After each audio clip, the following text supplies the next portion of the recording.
Olá, pessoal! Então, hoje é a nossa última aula desse primeiro semestre atípico de 2020 de estudos da ordem internacional. E nós vamos abordar o tema dos direitos humanos. É importante, eu acho válido ao mesmo a gente abordar essa temática ao final do semestre, mas ao mesmo tempo desafiador, porque a gente não consegue dar conta de todos os questionamentos, toda a problemática relativa aos direitos humanos numa aula apenas, né? Mas enfim, isso diz respeito às nossas limitações com relação à disciplina, especialmente nesse momento da pandemia, mas também a gente tem talvez a maturidade, um pouco, um conhecimento um pouco maior do direito internacional, das suas dinâmicas e fundamentos, para podermos entender aí algumas questões importantes com relação aos direitos humanos e o seu potencial, talvez, para responder aquela pergunta que a gente tinha proposto lá no início do semestre, né? Que deveria ter norteado, na verdade, toda a nossa abordagem, inclusive a organização dessa disciplina, que seria o quanto que realmente o direito internacional influenciaria a ordem internacional, seria relevante, né, para pautar as relações internacionais, as relações entre os sujeitos de direito internacional. E, pelo menos retoricamente, discursivamente, os direitos humanos são considerados uma das principais expressões do direito internacional, das contribuições do direito internacional para a ordem internacional.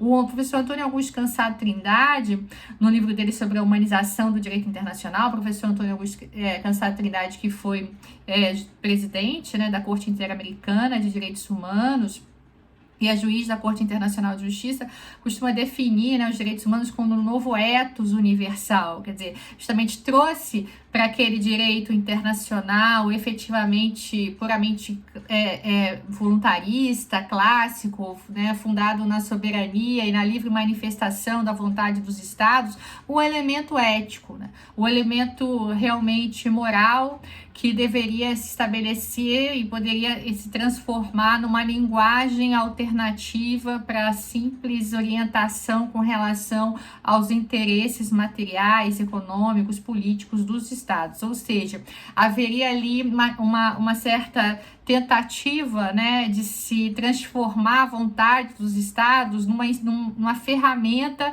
para ao alcance também da dignidade da pessoa humana, só que no âmbito internacional. Isso, na verdade, influencia também aquela própria concepção de sujeitos de direito internacional. A maioria dos internacionalistas que trabalham com direito internacional costumam colocar o indivíduo como principal sujeito de direito internacional em detrimento do Estado, dizendo que a concepção que a gente deve ter realmente é uma concepção ontológica, finalística, ou seja, a serviço do que está o direito internacional, não do Estado. Isso foi uma contingência, um tipo de direito internacional que se tornou hegemônico, a gente já trabalhou isso, mas o fenômeno normativo, realmente na sua essência, que se chama hoje de direito internacional, deveria ter toda uma outra racionalidade, e uma das principais, digamos assim, talvez abordagens que se tem é que essa racionalidade deveria estar mais voltada também para o alcance, para a contribuição, para o alcance da dignidade da pessoa humana. Então, os direitos humanos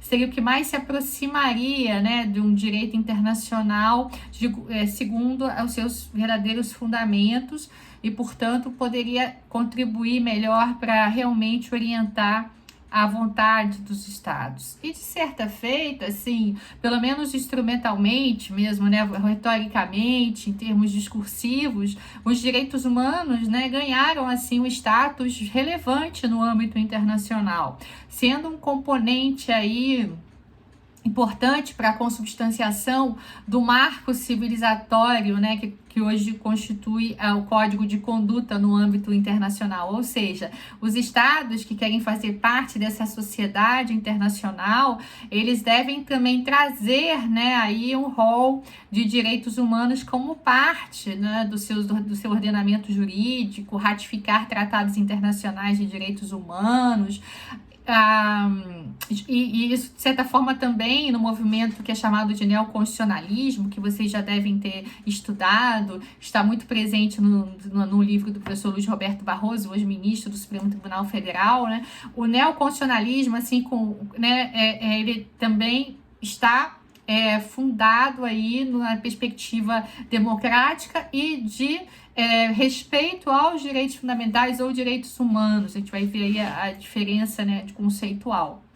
Então, os processos de redemocratização, digamos assim, estruturação ou talvez de um redesenho, né, de instituições chamadas constituições, garantistas, voltadas para os direitos humanos, constituições cidadãs, como nós falamos, especialmente na América Latina, isso é um fenômeno muito importante que também estaria, então, claramente associado, né, a esse novo código de conduta aí, universal, esse novo marco civilizatório que tem na democracia, nos direitos humanos, elementos fundamentais para que o Estado seja reconhecido como igual também, né, dentro desse tabuleiro aí de poder no âmbito internacional. Claro que, né, a gente tem limitações para isso é um fenômeno que a gente já conversou, que diz respeito não apenas ao direito, mas ao fenômeno mesmo de concentração de poder econômico, que se desdobra no poder militar, político, de alguns casos, né, específicos historicamente, mas geopolítico, né, de recursos naturais e de um posicionamento territorial muito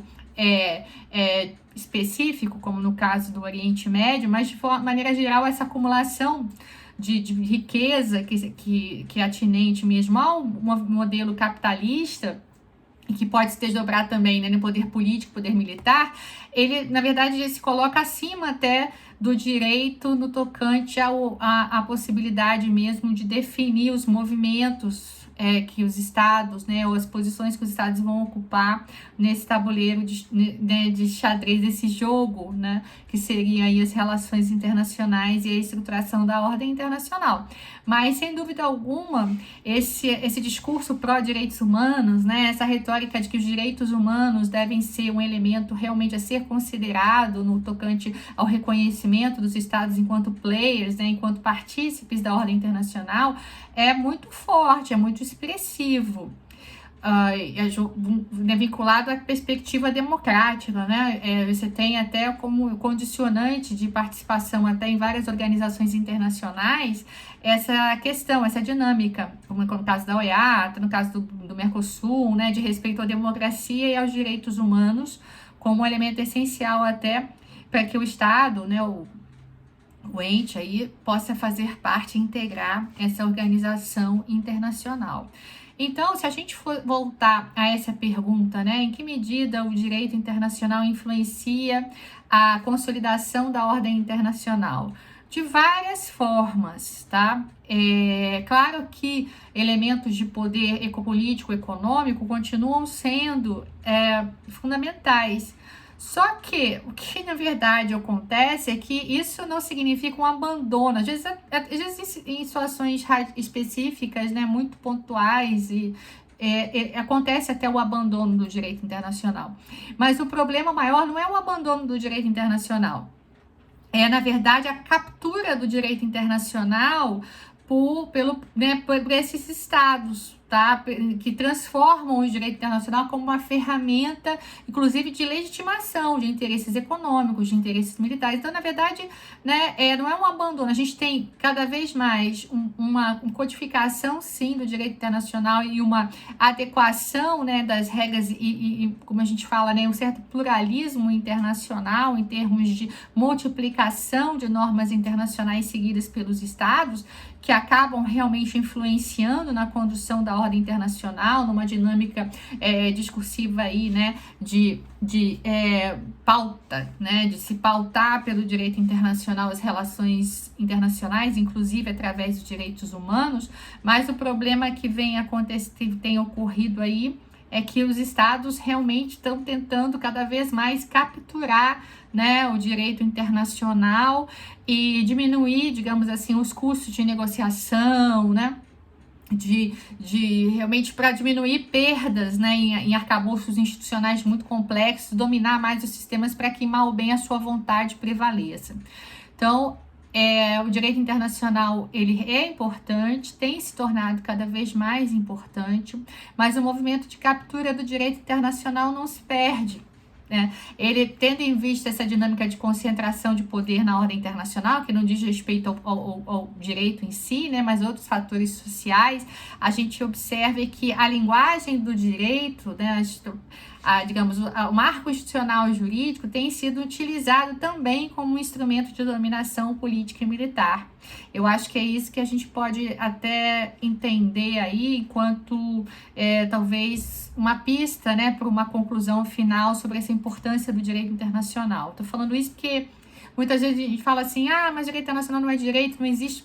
Isso a gente tem que ter cautela quando a gente fala isso, porque a gente subestima, inclusive, o número de normas, de sistemas institucionais que têm sido utilizados, inclusive e sendo capturados, né, como instrumento de poder relevante por parte das potências internacionais. Então, contratos, tratados de comércio, de investimento, tribunais arbitrais, que vem aí, né, dentro obviamente, de esferas mais particulares, há um desgaste inevitável, isso é fato grande, né, de arcabouços multilaterais institucionais muito sólidos e complexos, mas os estados têm se voltado cada vez mais para microsistemas em que eles podem controlar mais justamente com o determinismo da sua vontade, mas se utilizando sim de marcos normativos, de tratados, né, internacionais, tribunais, arbitrais, que realmente possam vir a determinar aí, né, as relações internacionais. A gente sabe, por exemplo, de um grande, a gente tem, né, o Tratado do Pacífico aí, né, no caso da Europa, Estados Unidos, a gente tem aqui o que voltou a dinâmica de negociação, né, a pauta, recentemente a discussão do tratado também entre a União Europeia e Mercosul, a gente tem uma proliferação de tratados de investimento, a dinâmica dos tribunais arbitrais de investimento, em que as empresas podem, inclusive, processar os estados, né, nesses contratos, nessas dinâmicas arbitrais. Então, inegavelmente, o direito internacional, nesses subsistemas hoje criados, né, às vezes até ao alvedrio das Nações Unidas ou de outros arcabouços institucionais mais conhecidos, tem influenciado muito as relações internacionais. E os direitos humanos, eles vêm como uma ferramenta ainda de apoio, né, numa tentativa de transformar essas relações como relações realmente mais próximas de ideais de justiça social, em que, mais uma vez, né, a vontade dos estados sob uma lógica só da lex mercatória, só econômica, de realização de interesses de mercado e militar, né, eles não prevaleçam. Então, é uma ferramenta que classicamente, né, pelo menos em termos discursivos, foi considerado como muito relevante, né, na forma de expressão do direito internacional para influenciar a ordem internacional, mas que realmente tem que ter o seu potencial claramente, digamos assim, recuperado, que eu acho que é a grande questão, né? Porque é um discurso que é considerado fundamental como um ethos universal, como o professor Antônio Augusto Cansado Trindade fala, na reordenação das relações internacionais. Só que o problema é que são os direitos humanos hoje, né? Qual é o seu alcance? Realmente, como é que a gente pode fazer com que todo esse conjunto de normas possa claramente se transformar em condutas efetivas por parte dos estados? Mas, como síntese geral, eu acho que a gente pode entender que há uma importância grande do direito internacional, inegavelmente, com um problema claro aí, a ameaça de captura, inclusive, dessa ferramenta do direito internacional, como sempre aconteceu, de espaços internacionais paralelos em que cabem tratados mais, né, digamos assim, de menor alcance, né, e que possam ser claramente controlados por determinadas potências internacionais, fora dos marcos institucionais como Nações Unidas, OEA, né, e que na verdade tem estabelecido uma lógica de prevalência, de um sentido da chamada leis de mercado, né, normas de mercado no âmbito internacional, e que são muito expressivas e que trazem, digamos, o direito internacional para um lugar de grande importância, só que com um conteúdo totalmente dominado aí, controlado, né, uma racionalidade econômica que possa ser dirigida pelas grandes potências no âmbito internacional. Então, a gente tem os direitos humanos como aquele ethos, né, civilizatório, humanista, que de repente deve ser colocado aí também no cenário, né, com seu potencial verdadeiramente recuperado, para que possa influenciar justamente no desenho dessas relações internacionais, muito agora influenciadas por essa lógica de mercado. Eu coordeno o OMA, né, como vocês devem saber, talvez alguns de vocês, que é o Centro de Direitos Humanos e Empresas da Faculdade de Direito aí da UFJF, e nós temos acompanhado o processo de negociação do Tratado Internacional sobre Empresas e Direitos Humanos. E uma das questões, um dos pontos aí fundamentais que a gente quer que seja um princípio, né, de direito internacional geral, que esteja colocado aí no âmbito do tratado, é a prevalência justamente dos direitos humanos sobre tratados de comércio, investimento ou quaisquer outros tratados de conteúdo econômico. Tá? Então, essa questão, né, de você ter um instrumento, sim, de direito internacional importante, como são os direitos humanos, e que possam vir a realmente dar um sentido para esses processos de pulverização de normas no âmbito internacional, que trazem uma certa força ao direito internacional realmente, e grande influência no ordenamento jurídico interno dos diferentes estados, mas que estejam subordinados, portanto, né, aos direitos humanos e uma lógica mais equitativa de justiça social, tá? Vamos falar então aqui rapidamente, né, sobre algumas questões. Eu pensei assim, que nessa aula, tendo em vista o pouco tempo que nós temos para abarcar tantos elementos, né, e aí vocês vão ter o texto complementar, que inclusive é uma homenagem assim, singela, né, que eu faço à professora Cecília, professora da UFRJ, que faleceu precocemente aos 50 anos de idade, que é coordenadora da pós-graduação do UFRJ, e que apresentou, né, esses trabalhos no Compédio, que tratam sobre a questão justamente do direito internacional, dos direitos humanos, desculpe, no âmbito internacional. Então, a gente vai começar, então vocês vão poder justamente aprofundar, né, a leitura de vocês nesse texto, acredito, da professora Cecília. Também recomendo textos do professor André de Carvalho Ramos, que é professor da USP, um grande amigo, que também trabalha muito com os direitos humanos, professora Flávia Provezan. Tem vários textos disponíveis online que vocês podem recorrer para um aprofundamento na leitura de vocês sobre o tema. Mas aqui, então, a gente vai trazer elementos, né, básicos para que depois vocês possam aprofundar o estudo. O primeiro ponto seria, portanto, o conceito, né? O conceito de direitos humanos. Então, como uma disciplina de direitos humanos, a gente tem que conceituar e também diferenciá-lo de, pelo menos, direitos fundamentais, né? Nós não estamos estudando aqui direitos fundamentais, sim direitos humanos. E o que significa isso?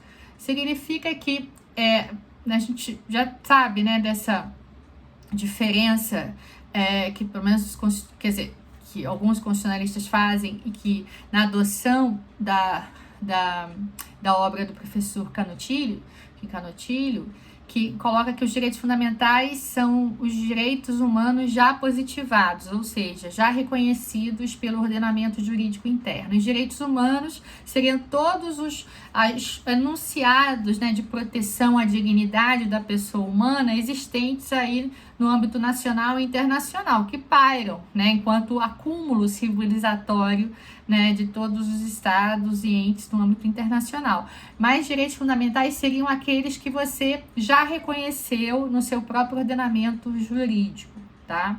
Essa é a distinção que a gente tem, mas né, observa aí, né? E aí, então, portanto, direitos humanos seria, da sua acepção tradicional, né, esse conjunto de direitos que pairam aí no âmbito, né, da sociedade internacional como acúmulo civilizatório reconhecido pela sociedade e que justamente teriam como meta, né, objetivo principal, a proteção, a satisfação da chamada dignidade da pessoa humana. Essa é a acepção clássica dos direitos humanos. Eu até, assim, não tenho tempo aqui para trabalhar com vocês. A minha acepção, né, a formação que eu tenho em direitos humanos, que foge um pouco dessa concepção tradicional, que a gente chama da escola crítica dos direitos humanos. Eu só vou dar depois uma definição do professor Joaquim Herrera Flores para vocês verem a diferença, mas de modo geral o que a gente pode entender é que justamente os direitos humanos é todo esse acúmulo, né, que a gente tem da sociedade internacional, e direitos fundamentais, isso que está no ordenamento jurídico. O que há de comum é que são enunciados que buscam justamente garantir o bem viver, né, contribuir para provimento da dignidade da pessoa humana. Então, essa aula aqui é de direitos humanos, é de todo, né, esse marco que se coloca como etos civilizatório, como o professor Antônio Augusto Cansado Trindade fala, como uma organização das diferentes sociedades em prol, assim, de realmente de mais recursos, né, de um substrato mais efetivo que possa realmente contribuir para a melhoria da vida, né, das pessoas no âmbito interno e internacional. Eu gostaria só de pontuar que a maioria dos internacionalistas, né, nem reconhecem muito essa distinção, tá? Eu estou fazendo essa distinção porque a gente mais observa até por parte dos constitucionalistas essa definição, essa distinção, desculpa, assim como eu falei que está na obra do professor Canotilho, né, que é um constitucionalista português. Os internacionalistas, e o próprio Antônio Augusto Cansado Trindade costuma dizer assim, olha, se o direito humano esse ethos que pertenceriam a todos, portanto universal, e que se não está positivado, deveria estar, entende? Porque, e aí, né, já problematizando mais, como ele era juiz, né, de uma corte, a Corte Interamericana de Direitos Humanos, ele dizia, eu acho que o ideal, obviamente que está longe, né, de poder acontecer, seria eu poder aplicar qualquer proteção de direitos humanos existente no planeta e que melhor, né, pudesse prover ali a dignidade daquela pessoa, né, cujo direito foi violado e que eu estou aqui julgando. Obviamente que isso é impossível, né? Porque os internacionalistas, né, como eu já falei, eles são contra essa dinâmica da soberania, não contra, eles são um pouco mais refratários, né? Eles veem a sociedade internacional com outra lente, né? Uma lente mais da construção paulatina de uma comunidade internacional.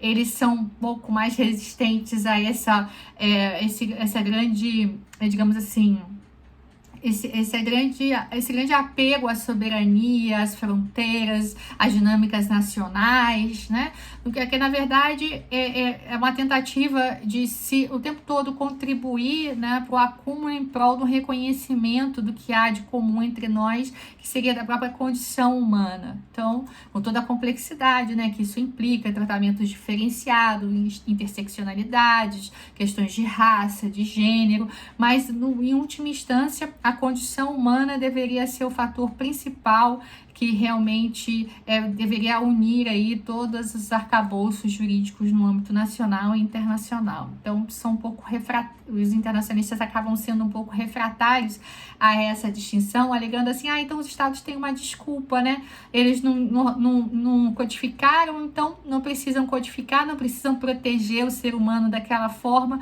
O que move, né, os estados a realmente aderirem a mais tratados, a aperfeiçoarem seus sistemas em prol realmente da dignidade da pessoa humana? É o mero voluntarismo? É o mero exercício da sua soberania?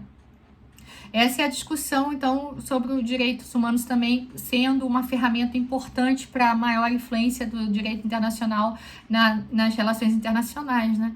Porque se a gente realmente tivesse essa compreensão dessa dinâmica da condição humana como um fator de união, né, com etos que realmente deveria estar acima da vontade dos estados, os direitos humanos poderiam ser uma ferramenta mais efetiva para influenciar a ordem internacional e relativizar né, também, de certa forma, uma manifestação de vontade dos estados, que obviamente não poderiam se valer de qualquer instrumento jurídico simplesmente para realizar seus interesses econômicos, militares, né, políticos. E aí talvez os direitos humanos teriam um potencial muito grande de ser realmente um instrumento válido, né, para o direito internacional e de grande força para o direito internacional. Como eu falei, né, o direito internacional tem esse potencial muito grande de influenciar a sociedade internacional, só que outras normas internacionais de cunho econômico têm influenciado mais a ordem internacional e muitas vezes, né, capturadas pelos interesses das principais potências internacionais, mas através do direito internacional, sem dúvida, do que os direitos humanos. Mas pelo menos em termos de discurso, os direitos humanos são colocados aí como um elemento importante para se, digamos assim, para se participar, né, para se inserir, né, para que os sujeitos de direito internacional se insiram na chamada nova ordem internacional, no novo patamar civilizatório vigente. Só que o que acontece é que quando realmente os direitos humanos se opõem a interesses econômicos das potências dominantes, prevalecem os interesses econômicos ou militares, mesmo que através do direito internacional. Tá? Isso está como substanciado, inclusive, em tratados de comércio, tratados de investimento, resoluções de organizações internacionais, é o que tem se visto hoje. E muitas vezes celebrados bilateralmente, em pequenos grupos de estados, fora até das grandes instituições internacionais. Por isso que se fala hoje muito de uma crise do multilateralismo no âmbito internacional. Né? Mas, voltando a essa questão do conceito, tá? Então, essa matéria, né, o que mais se trabalha no âmbito do direito internacional seria com os direitos humanos, que seria esse conjunto aí, né, esse acúmulo de diretrizes para a proteção da dignidade da pessoa humana que pairam aí, reconhecidos já pela sociedade internacional, e os direitos fundamentais seriam esses direitos humanos positivados, né, já internalizados, já reconhecidos pelo ordenamento jurídico dos estados. Uma outra definição que é importante, que também se distingue um pouco da acepção dos direitos humanos e que eu já fiz, de certa forma, quando a gente falou sobre os jus cogens, foi entre direitos humanos e direito humanitário. Direito humanitário seriam os direitos humanos em conflito armado, né? Como eu já falei, também se diferem dos direitos humanos. E o direito humanitário é aquele direito que já é reconhecido como norma cogente, né? Em detrimento dos direitos humanos em geral, que ainda não tem, né, esse peso todo, inclusive, que acabam sendo relativizados de acordo com a expressão da vontade dos estados mesmo, tá?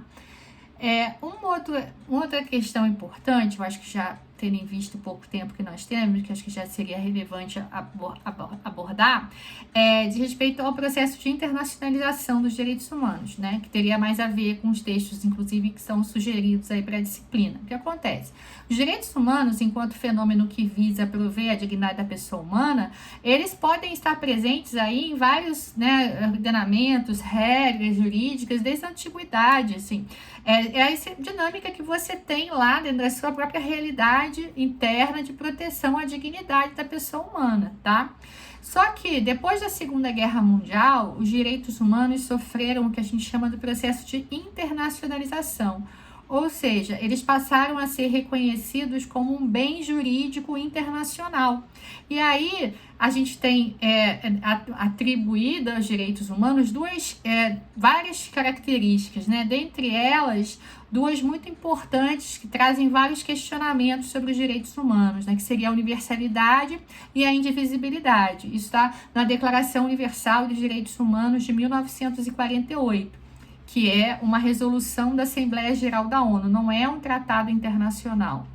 É uma declaração da Assembleia Geral das Nações Unidas que marca aí, né, esse processo de internacionalização dos direitos humanos, ou seja, aquilo que podia ser até relativo está ali presente nos ordenamentos diversos dos estados como um processo, né, de proteção, de satisfação da dignidade da pessoa humana, passou a ser submetido a um regramento internacional, quer dizer, é uma preocupação, um objeto de regulamentação internacional.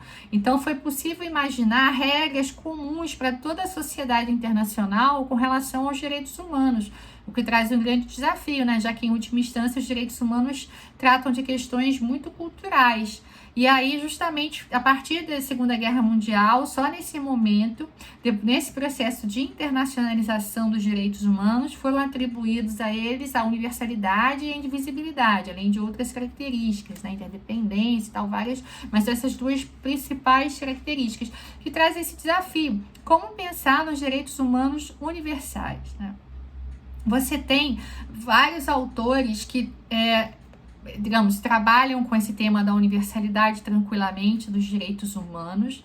A grande maioria deles que tem essa maior tranquilidade no reconhecimento da universalidade são o que a gente chama de neocantianos, né, que depositam no poder do uso adequado da razão, lá nas origens, né, do imperativo categórico, uma suposição de uma certa universalidade que nos une, né, e que seja capaz de, realmente de fazer com que o uso adequado da razão, o potencial desse uso sendo universal, chegar a um denominador comum que seriam os enunciados de direitos humanos.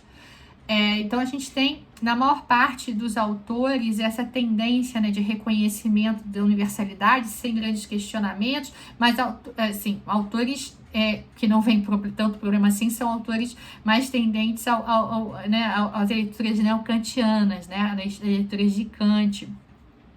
Só que, né, crítica da razão pura, né, são essas questões que a gente observa aí que giram em torno desse uso da razão, né, no imperativo categórico. Só que a gente tem diferentes abordagens também, um pouco mais ou positivistas, não tão filosóficas com relação ao reconhecimento da universalidade, ou mais críticas.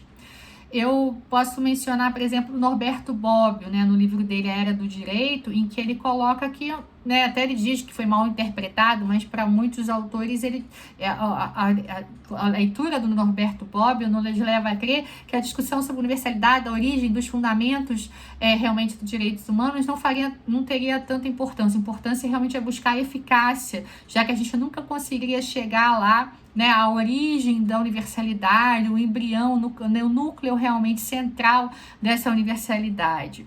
Onde se inicia, onde está isso, né? O que há realmente como substrato da universalidade dos direitos humanos? Seria impossível buscar isso, e que a gente tem que reconhecer a universalidade de forma positivista, ou seja, é o que está nas declarações, que depois vão se desdobrar em tratados internacionais. Os tratados e as declarações foram produzidas de forma lícita, seguindo o procedimento presente na época, né? E aí diz lá que os direitos humanos são universais, então são universais, entende? É um pouco a visão do Norberto Bobbio, um pouco mais positivista. Em contrapartida, a gente tem visões das escolas críticas de direitos humanos que, apesar de reconhecerem a universalidade, dizem que ainda não são universais os direitos humanos, que eles têm esse potencial se trabalhados de outra forma, né? A gente tem que pensar assim, a forma como os direitos humanos hoje são produzidos em grande medida, de cima para baixo, estados lá negociando tratados internacionais e produzindo direitos humanos, isso, na verdade, é um projeto mais eurocêntrico, com um processo civilizatório determinado, que não representa efetivamente uma universalidade, mas sim um projeto cultural eurocêntrico, né, dominado por determinados estados que também, além de dominar a ordem internacional no tocante à sua acepção econômica, militar e política, acabam dominando ela também culturalmente. Então a gente tem lá o Boaventura de Souza Santos, o Hélio Galhardo, o professor Joaquim Herrera Flores, que entendem que é possível até se apostar numa universalidade, mas se a gente tivesse um desenho diferente, né, do processo de elaboração das normas no âmbito internacional, do próprio direito internacional, e que seria, portanto, importante até lutar por isso. Eu sugiro até a leitura, tem um texto que não é tão recente, de 97 a 98, mas é muito interessante com relação a essa visão do professor Boaventura de Souza Santos, que diz respeito à visão multicultural, né? Se chama Para uma Concepção Multicultural dos Direitos Humanos. e que ele justamente fala da tradução multicultural, da hermenêutica diatópica, como uma forma de se buscar uma nova dinâmica, né, de reprodução das normas do âmbito internacional, e especialmente dos direitos humanos, a fim de que eles possam realmente ser algo universal. O professor Joaquim Herrera Flores, por sua vez, né, um teórico crítico dos mais clássicos e reconhecidos no âmbito da teoria dos direitos humanos, né, no livro dele, A Reinvenção dos Direitos Humanos, ele fala que os direitos humanos, eles são o processo, na verdade não são um rol de direitos pré-estabelecidos, mas um processo em que democrático, institucional, em que as normas existentes no cenário internacional deveriam estar aptas, né, e os marcos institucionais ali configurados para tradução das lutas dos movimentos sociais. E aí, quanto mais a gente fosse capaz de traduzir aquilo que seriam as demandas das lutas dos movimentos sociais, mais a gente estaria provendo os direitos humanos. E ele diz que o que há de universal nos direitos humanos não é o rol de direitos lá previsto nos tratados internacionais, mas sim essa busca pela dignidade nos processos de emancipação, de lutas dos movimentos nas sociedades. E aí ele traz um elemento muito importante que eu acho que a gente não pode perder de vista para uma visão realmente emancipatória dos direitos humanos, né, e a sua verdadeira, digamos assim, o seu verdadeiro retrato e configuração, é que os direitos humanos, na sua essência, eles têm uma força emancipatória. Né, eles têm esse elemento. Até o Joaquim Herrera Flores fala, né, que na verdade são dois pilares, né, a disposição mais formal e o elemento mais emancipatório.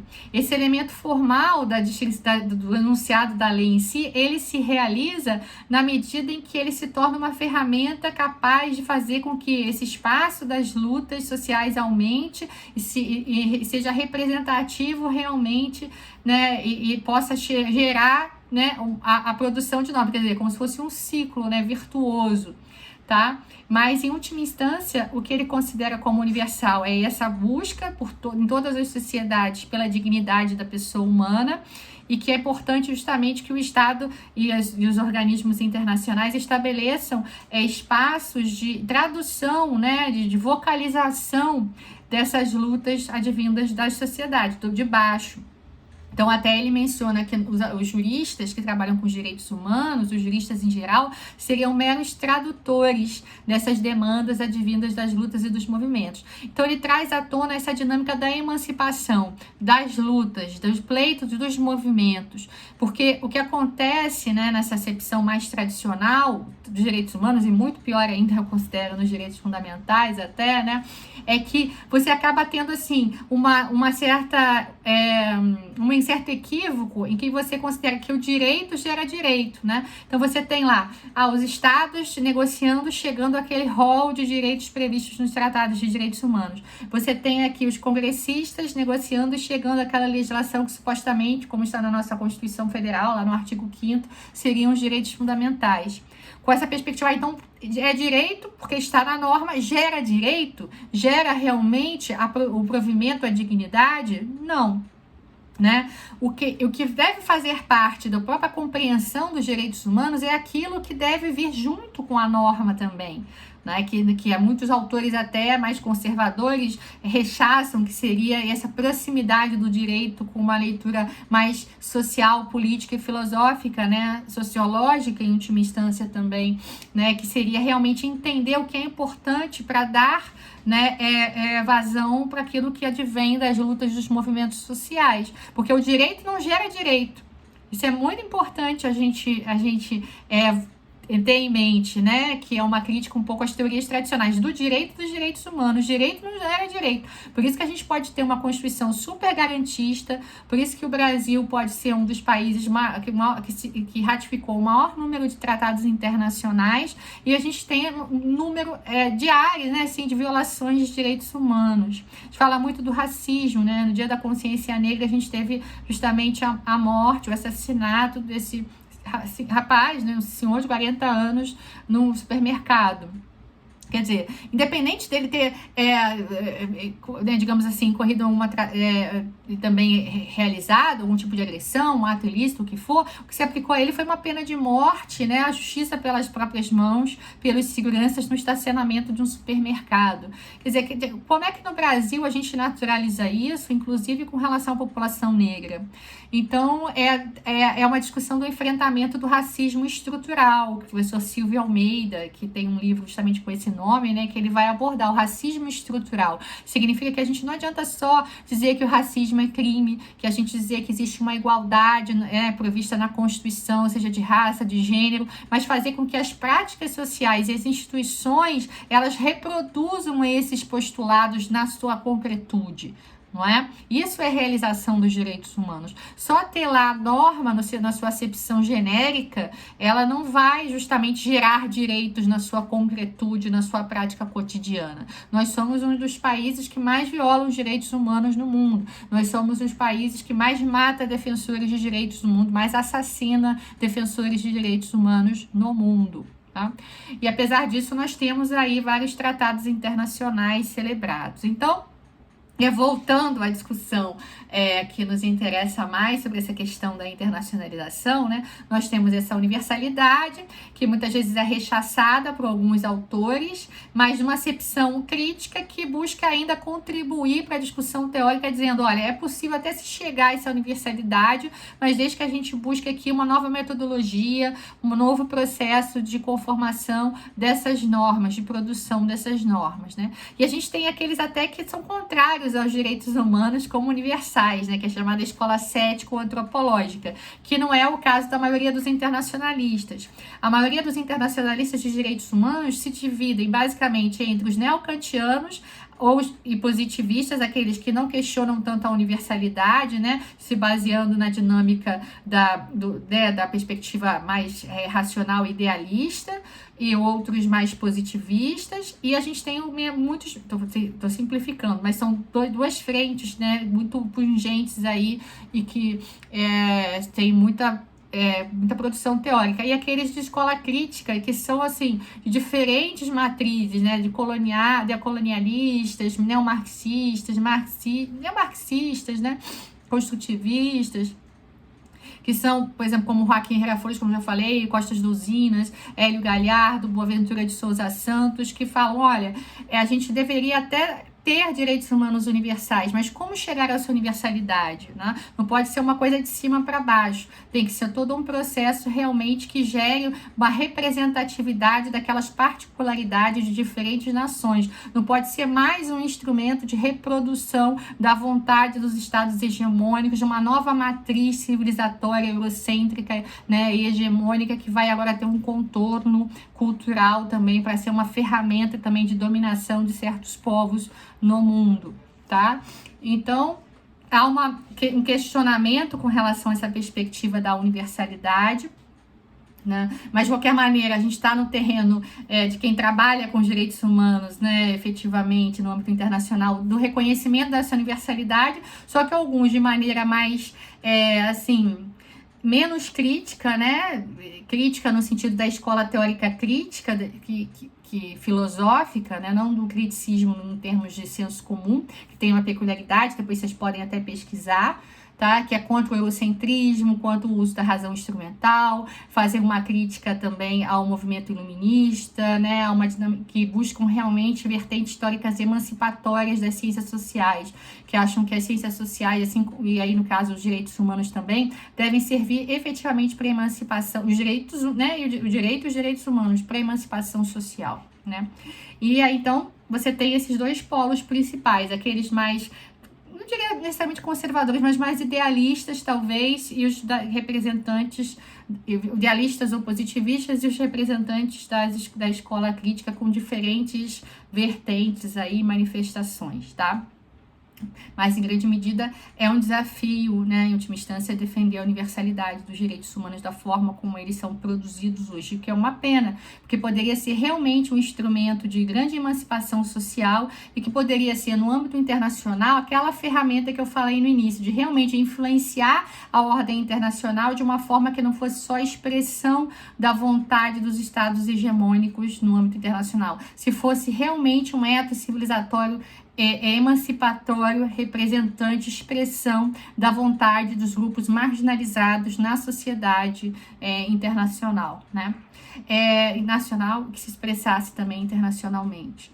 Uma outra característica, como eu havia dito, é da indivisibilidade. E aí a gente tem uma discussão também importante, que diz respeito à perspectiva das diferentes dimensões ou gerações de direitos humanos.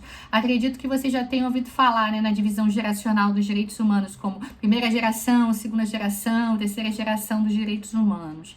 Isso também foi muito divulgado a partir das obras do Norberto Bobbio, da obra dele especialmente, né, esse livro sobre a dinâmica da teoria do direito, dos direitos humanos, né, e ele acabou dividindo, né, os direitos humanos em direitos da liberdade e da igualdade, né? Isso, para o próprio Antônio Augusto Cansado Trindade, teria sido uma reprodução do pensamento do Karol Włodarczyk, um teórico polonês da década de 80, que foi dar uma palestra sobre os direitos humanos e se utilizou, né, digamos assim, do bordão da Revolução Francesa, e isso acabou pegando. Porque o que acontece? Essa divisão geracional coloca os direitos civis e políticos, que são chamados de direitos da liberdade, porque tem a ver com as revoluções liberais burguesas, né, que era realmente o principal objetivo dessas revoluções, os direitos civis e políticos como direitos da liberdade, como primeira geração, a origem de toda a dinâmica histórica de afirmação dos direitos humanos. E o que ela teria dado, né, abertura ou espaço para a chamada segunda geração, que seriam os direitos sociais, né, que seriam os direitos da igualdade, que seriam os direitos econômicos, sociais e culturais. O problema disso é que essa dinâmica geracional, ela traz um desafio para a própria indivisibilidade dos direitos humanos. Se você reconhece que podem existir direitos de primeira geração conquistados efetivamente, como sendo os direitos civis e políticos, independente dos direitos econômicos, sociais e culturais, você divide esses direitos. E dizer que é indivisível significa dizer que não há efetiva realização de direitos civis e políticos sem os econômicos, sociais e culturais e vice-versa. Percebam?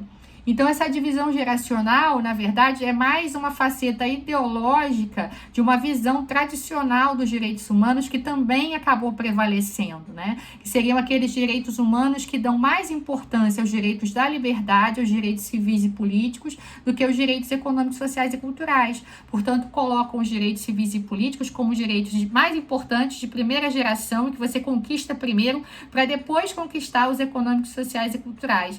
Então, colocam os econômicos, sociais e culturais como um projeto não tão importante quanto esses da liberdade, né? Então, a liberdade é mais importante do que a igualdade, ou seja, a gente convive mais facilmente com a falta de igualdade, né? Isso é claro nas sociedades ocidentais, capitalistas e de outras, do que com a falta de liberdade. A liberdade vira um grande, né, substrato, ter liberdade, né, liberdade de escolha, liberdade de ir e vir, liberdade, né, de direitos políticos. A ONU vive fazendo interferências, intervenções, a OEA, no caso das eleições bolivianas, é suspeita de fraude, vamos interferir, fazer relatórios sobre os direitos políticos dos estados, né? Mas ninguém invade um outro estado ou interfere alegando uma distribuição de renda, né? Então, esse país tem muita pobreza. Não, né? Isso passa a ser quase que naturalizado.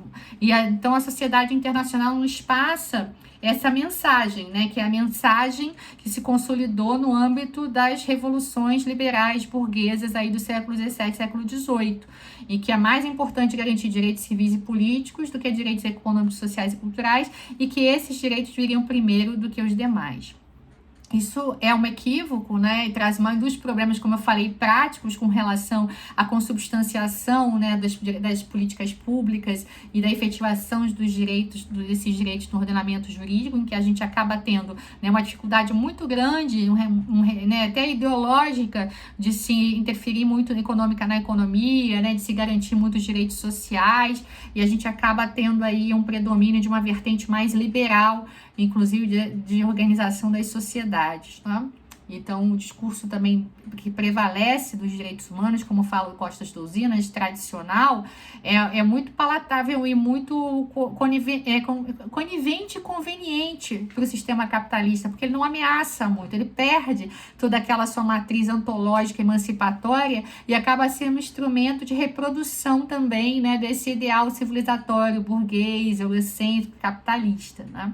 Esse é um problema. Então, a gente, para fortalecer os direitos humanos como um instrumental importante para o direito internacional e para a sociedade internacional, a gente teria também que reformular esses direitos humanos. Por isso, a vertente crítica que tem esse trabalho, né, que busca também pensar numa nova forma e não a forma tradicional de se reproduzir os direitos humanos, tá?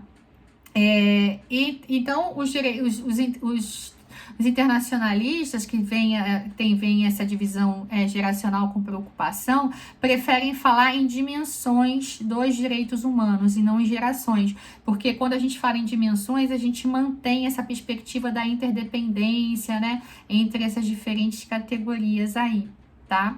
Então, essa é uma implicação, assim, alguns dos principais problemas e polêmicas com relação a essas duas características que foram atribuídas aos direitos humanos nesse processo de internacionalização do pós-guerra.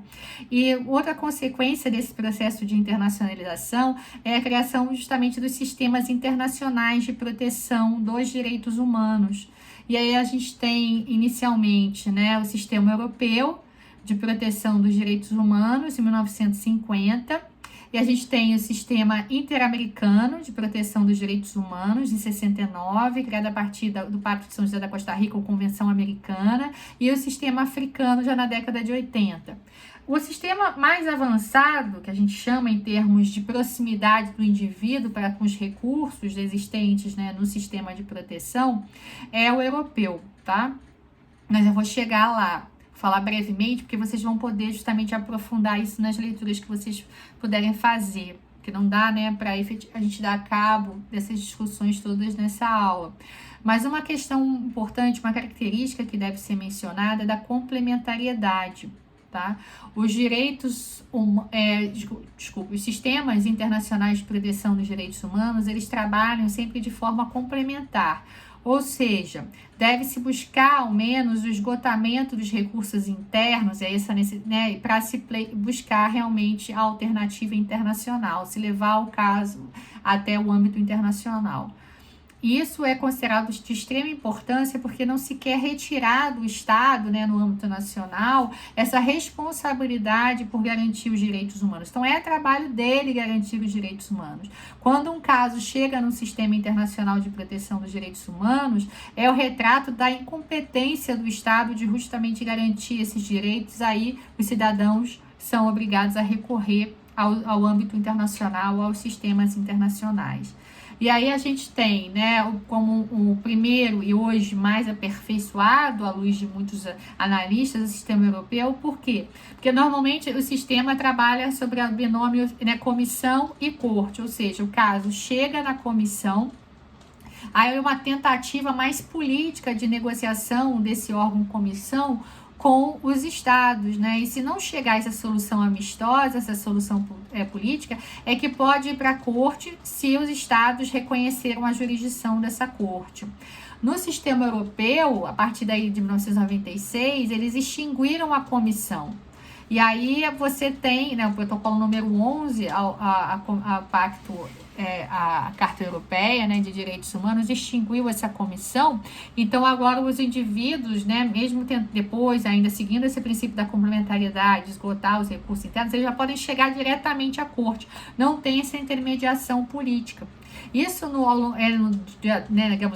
decorrer tempo fez com que esse sistema fosse cada vez muito mais próximo da realidade dos cidadãos, né? Um advogado na Europa, hoje, ele necessariamente tem que ser formado para atuar no sistema europeu, porque vários casos de divórcio, adoção, né? Não precisa ser caso de, assim, de direitos trabalhistas, já chegam, né, no sistema europeu, porque foi se flexibilizando, inclusive, essa questão do esgotamento dos recursos internos. No âmbito geral, existem exceções, né, para o esgotamento, porque se não houver recursos ou os recursos forem considerados insuficientes, obviamente que você não pode exigir do cidadão, da vítima, que esgote esses recursos, né? Só que no âmbito europeu, essa concepção do que é a insuficiência, ela é muito mais, assim, a favor do indivíduo, né? Então, ela acaba que o sistema, que a corte europeia, ela é muito mais próxima, realmente, um recurso muito mais próximo da realidade dos indivíduos, dos cidadãos europeus. No sistema interamericano e no sistema africano, nós ainda trabalhamos com esse binômio comissão e corte, né? O nosso sistema, especificamente, a gente tem a comissão em Washington e a corte interamericana em São José da Costa Rica. E aí, então, a gente tem que, né, buscar justamente, depois, né, mas a tentativa de esgotamento de recursos internos, ou se a gente demonstrar que eles não são suficientes, né, ou inexistentes, a gente pode chegar até a comissão. A comissão, ela que vai verificar se realmente o caso pode ir à corte ou não. Tá? Indo à corte, obviamente, que é uma sentença que é vinculante e que não recabe recurso, como a gente já havia falado sobre essas sentenças desses tribunais internacionais. Tá? É interessante mencionar quem pode levar um caso, né, a uma corte como essa de direitos humanos. São indivíduos, grupos de indivíduos ou organizações não governamentais. Então, no caso dos sistemas de proteção dos direitos humanos, né, dos tribunais de direitos humanos, a gente tem litígios entre indivíduos, entre pessoas e o Estado, né? Diferente lá da Corte Internacional de Justiça, que eu havia falado das Nações Unidas, que só dirime conflitos entre Estados.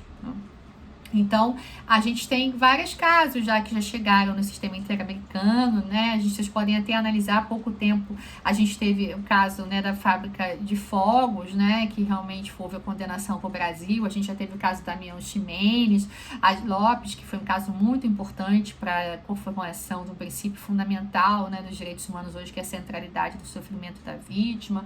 A gente tem o caso Velásquez, que estabeleceu também o caso a premissa da reparação integral em reparações de direitos humanos. Nós temos o caso, isso no caso não com relação ao Brasil, tá? Mas Damião Ximenes Lopes e Fábrica de Fogos, sim. A gente tem o caso Escher, que é um caso também contra o Brasil interessante, em que houve uma condenação do Brasil por ter violado os direitos do MST, o que não é muito divulgado, né? Porque a MST sofre um processo de criminalização muito grande, mas foi consubstanciado e comprovado que havia escuta telefônica ilegal, né? Atos criminosos com relação ao MST, tá? E que foi comprovado, inclusive, pelo Sistema Interamericano de Proteção dos Direitos Humanos.